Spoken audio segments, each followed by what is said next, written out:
মুক্তিযুদ্ধের বিরুদ্ধে মুক্তিযোদ্ধাদের বিরুদ্ধে কথা বলার অধিকার তাদেরকে দিয়েছে। যে মুক্তিযোদ্ধা বলল, আমি তার সাথে সম্পূর্ণ একমত যে তারা জীবনে কষ্ট করেছে। মুক্তিযোদ্ধার নাতি সে ভোট দিয়েছে মুক্তিযুদ্ধ কোটা ইউনিভার্সিটিতে, উনিও বলেন কোটা থাকবে না। তো বেটা তুই তাহলে পদে চলে আয়, পড়াশোনার দরকার নাই। তুই মুক্তিযোদ্ধার নাতি হিসেবে কোটায় ইউনিভার্সিটিতে ভর্তি হয়ে এমন বলে কোটা লাগবে না, তোকে তো ইউনিভার্সিটি থেকে বের করে দেওয়া উচিত। কোটার মাধ্যমে অযোগ্য একজন ডাক্তার নিয়োগ দিবেন, তখন ডাক্তারের হাতে রোগী মারা যাবে। যখন আপনি একজন ইঞ্জিনিয়ার, অযোগ্য ইঞ্জিনিয়ার আপনি নিয়োগ দিবেন, সে চাকরি পাবে, তখন দেশের স্থাপনা ভেঙে পড়বে। যখন অযোগ্য শিক্ষক হবে, শিক্ষার্থীরা শিক্ষা পাবে না।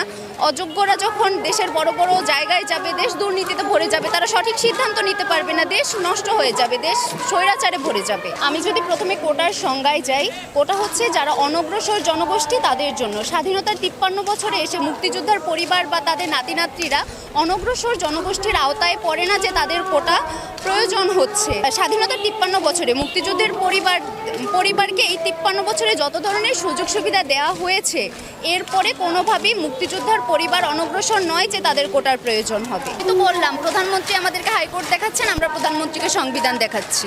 প্রধানমন্ত্রী হাইকোর্টের কথা বলছেন, আমরা সংবিধানের কথা বলছি। সংবিধানে সুযোগের সমতা আছে। আমরা মেধাভিত্তিক নিয়োগ চাই এবং কোটাকে ন্যূনতম পর্যায়ে নামিয়ে এনে আসলেই যারা অনগ্রসর জনগোষ্ঠী, যারা ফিজিক্যালি চ্যালেঞ্জড, যারা আদিবাসী, সুযোগ সুবিধা থেকে বঞ্চিত, আমরা শুধু চাচ্ছি তাদের জন্য কোটাটা বহাল থাকুক একটা ন্যূনতম পর্যায়ে।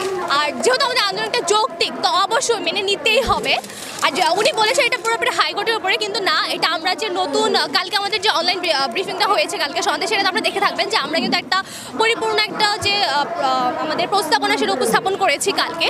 তো এটা অবশ্যই সংসদে প্রধানমন্ত্রী উপস্থাপনের মাধ্যমে উনি এটা পাশ করাতে পারে।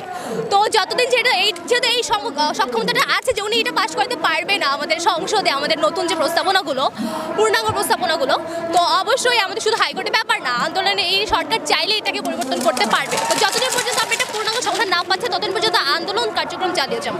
একটা ইকুইটি আনতে হলে কোটার প্রয়োজন আছে, সেটা আমরা প্রতিবন্ধী কোটা, তারপরে আমাদের উপজাতি কোটা, সেই পর্যন্ত আমাদের যেটুকু জরুরি ইকুইটি আনার জন্য সেইটার বিরোধী কিন্তু আমরা করছি না। আমরা যেটা করছি সেটা হলো, হ্যাঁ, মুক্তিযোদ্ধা সন্তানের কথা ছিল, মুক্তিযোদ্ধা সন্তান পর্যন্ত সেটা ঠিক ছিল, কিন্তু তার নাতিপুতি পর্যন্ত এটা আসলে অযৌক্তিক।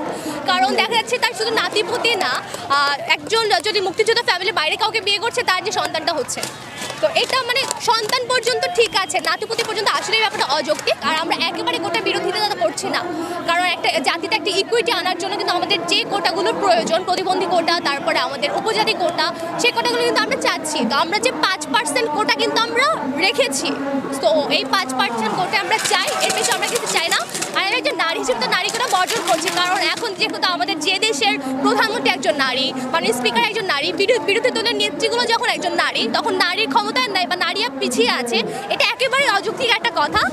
তো সেই জন্য আমি নারী কোটা তো বর্জন করছি।